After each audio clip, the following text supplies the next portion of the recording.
السلام عليكم. اول ما نيجي نقول مكرونه بشاميل لازم نقول لحمه او فراخ، ليه ما نقولش تبقى اقتصاديه وسهله وسريعه واي حد يقدر يعملها.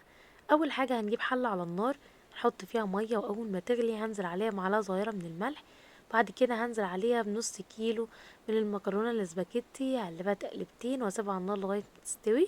بعد كده بقى نشوف التوبنج، بقى احط كده ميكس جبن تشيدر على موتزاريلا، جبنة رومي، حطيت كمان بسطرمة على شوية بيفي كانوا عندي قطعتهم عليهم برضو، وحطيت كده قرن فلفل حامي مقطعاه صغير، وده زيتون مخلي ممكن تخلوه في البيت او تجيبوا زيتون مخلي عادي. بعد كده جبت حلة حطيت فيها معلقتين كبار من السمنة، اول ما دابوا نزلت عليهم معلقتين كبار من الدقيق، قلبتهم كويس جدا، وبعد كده نزلت عليهم بكيلو من الحليب. اهم حاجة بقى في الخطوة ديت ايديكي تبقي في البشاميل، يعني تنزلي الحليب من ناحية وتقلبي من الناحية التانية، ما تسيبوش خالص عشان ما يكتلش منك. بعد كده حط عليهم مرقاية، وهنزل عليهم كمان بنص معلقة صغيرة كده من الفلفل الاسود، وحطيت عليهم كمان رشة من جوز الطيب، وحطيت كمان نص معلقة صغيرة من الملح، تقدروا تحكموا في الملح هنا زي ما انتوا حابين. وهقلبهم كويس جدا، واول ما يوصل معايا بالشكل دوت يبقى كده خلاص مظبوط، نرفعه من على النار.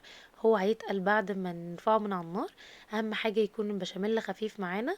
بعد كده جبت بولة حطيت فيها كمية المكرونة اللي عندي نص كيلو، وحطيت عليهم نص كمية البشاميل، وقلبتهم تقلبتين. بصوا تلاحظوا هنا ان البشاميل تقل معايا.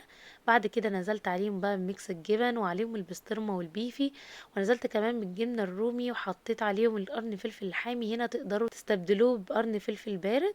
وحطيت كمان قطع كده طماطم متقطعة صغير، وحطيت كمان قطع من الزيتون، وقلبتهم كويس جدا لغاية ما يندمجوا مع بعض. هنا بقى تقدروا تتحكموا في الحشوة زي ما انتوا حابين، تقدروا تعملوها بسطرمة بطماطم بفلفل، بس اللي عندكم في البيت تقدروا تعملوه. احنا هنا بنعمل وصفات تبقى اقتصادية شوية، على اللي مش قادر مثلا يجيب لحمة او فراخ تقدروا تعملوها. الوصفة دي سهلة جدا. بعد كده نقلتها بقى في صينية كده واسعة، تبقى اكبر منها حوالي مقاسها 26.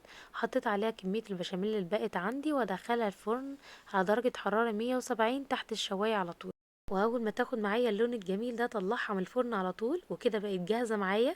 جوسي، طعمها جميل، تكلفتها قليلة، اقتصادية جدا، تقدروا تحكموا فيها زي ما انتوا حابين، تقدروا تحطوا الحشوة اللي انتوا حابينها. انا بحاول على قد ما اقدر اعمل لكم اكلات اقتصادية، مش لازم يكون عندكم لحمة او فراخ او لحوم عامة وتقولوا عايزين ناكل بيها مكرونة بشاميل. دي اسهل طريقة تعملوا بيها مكرونة بشاميل. ويا رب الفيديو يكون عجبكم. المكونات تحت اكتبها لكم في الديسكريبشن بوكس، واشوفكم المرة الجاية على خير وبألف هنا يا رب.